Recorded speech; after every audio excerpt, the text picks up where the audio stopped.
In this video, Jim Rickards explains the BRICS currency, which is different from other proposed currencies like the petro-yuan or the petro-ruble. The BRICS currency, also known as the BRIC, is not a gold standard or a gold-backed currency, but rather a currency whose value is determined by weight of gold. This currency allows BRICS countries to free ride on the dollar-gold market, letting the dollar handle the fluctuations in gold value while they enjoy the benefits of having a gold value.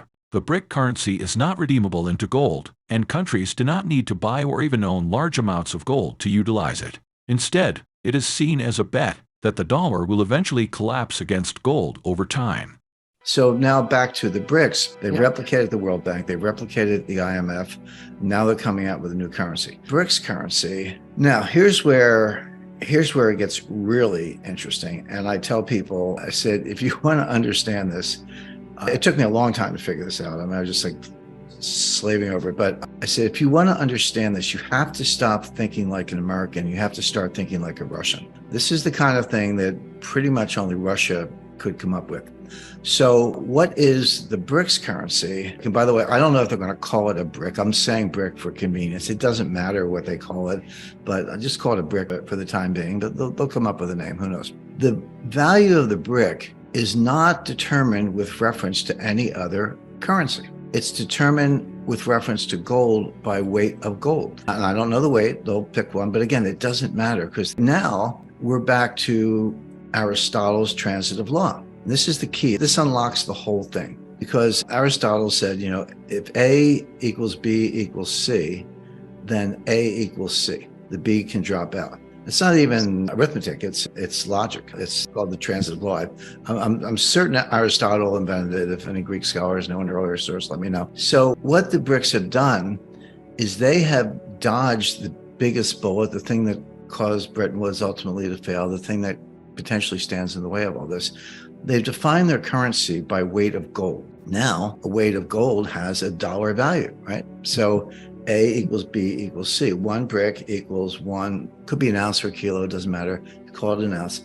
One BRIC equals 1 ounce of gold equals today, 1970. Well, through the transitive law, drop out the B and one BRIC equals 1970, $1,970. But that's constant. I mean, that logic works for a moment in time, but it's not fixed because the price of gold is going to fluctuate daily, minute by minute, right?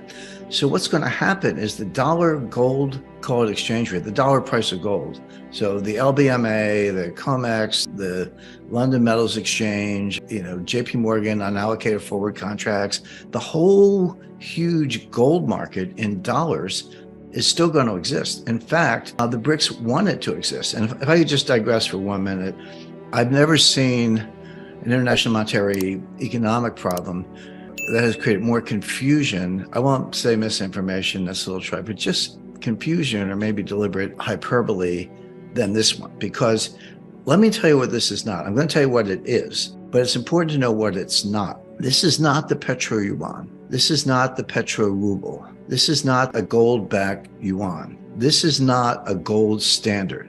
This is not the end of the US dollar. It's not the end of the euro. It's not the end of the world. It's not any of those things, but that's what everyone's running around on websites or whatever shouting about. It's none of those things. In fact, quite the opposite. And this is where the Russian mentality comes in. The BRICS want the dollar to be around. They want the dollar gold market to exist because they get the free ride. The dollar has to do all the dirty work in the gold space, and BRICS get the free ride. By declaring one BRIC equal to a weight of gold, again, weight's the key, they just let the dollar gold market go wherever it goes, and the BRIC is worth an ounce or whatever, kilo, whatever. And yeah, the dollar equivalent under the transitive law changes, but they're not pegged to the dollar. They're not fighting that fight. In other words, the BRICS get to free ride on the dollar gold system. And they want that system. They don't want it to go away because they get the benefit of a gold value.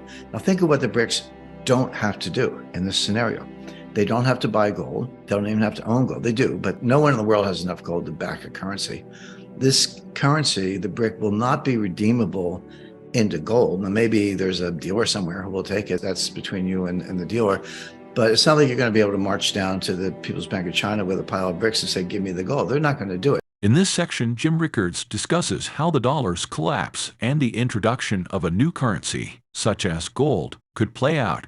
He explains that if a country attempts to launch a new currency and buy gold to anchor it, the U.S., as the current reserve currency holder, would be put in a challenging position. Specifically, the U.S. dollar would weaken further if the U.S. were to buy gold due to the embedded advantages of the U.S. Treasury market and the rule of law, which make it a trusted and essential market for global savings. Russia is suggested as having come up with this strategic maneuver to undermine the U.S. dollar's dominance, with the United States having frozen Russia's treasury assets in response to the Ukraine war. Other countries began questioning the safety of their own treasuries, prompting a shift away from the U.S. dollar towards alternative currencies like gold.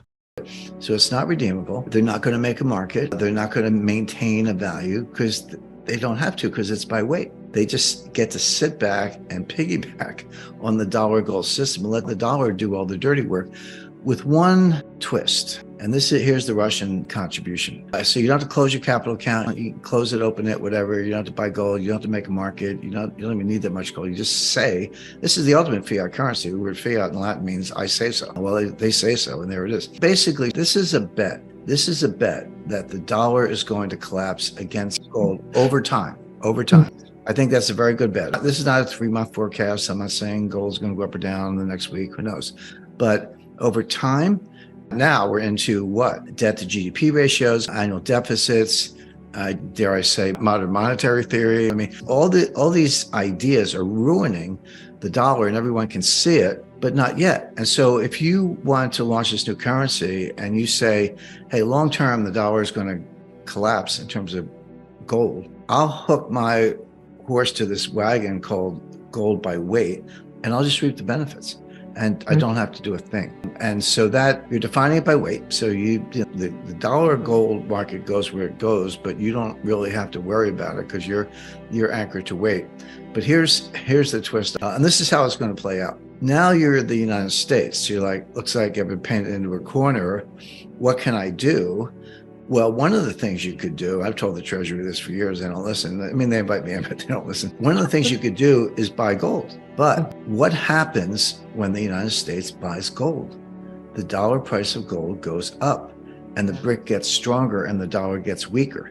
Checkmate. In other words, the U.S. is now in a box where you can't even get out of it by buying gold, because you're going to weaken your own currency relative to gold in the process, and the BRICS are just going to sit there and not lift a finger. So it's genius. I got to credit the Russians. I'm not saying the Chinese couldn't think of something like this, but this has got Russia's fingerprints all over it. Okay, people have been talking about this for 20 years. You know, the Great Reset, the end of the dollar, the collapse of the dollar, gold to the moon, et cetera.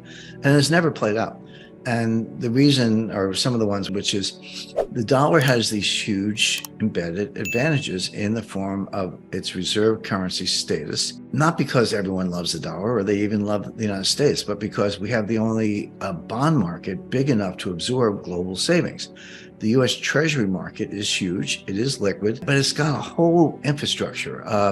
Primary dealers that bid at auction, when issued trading, settlement, clearance, futures hedging, options hedging, depository trust corporation, settlement, on and on and on. It's got this huge infrastructure of laws, rules, and regulations that they've been building for a long time. I would say 37 years since Alexander Hamilton. But above all, it has the rule of law that people just trust it. Don't have to like the dollar, don't have to like the United States, but you trust the market. The U.S., in response to the war in Ukraine, broke the trust. They froze the U.S. Treasury assets of the Central Bank of Russia. Unprecedented. And I'm a sanctions expert. I work for the intelligence community. It was part of what I did was, look at sanctions and CFIUS and a lot else. And as far as I'm concerned, I know that our BRICS friends agree, that's a default.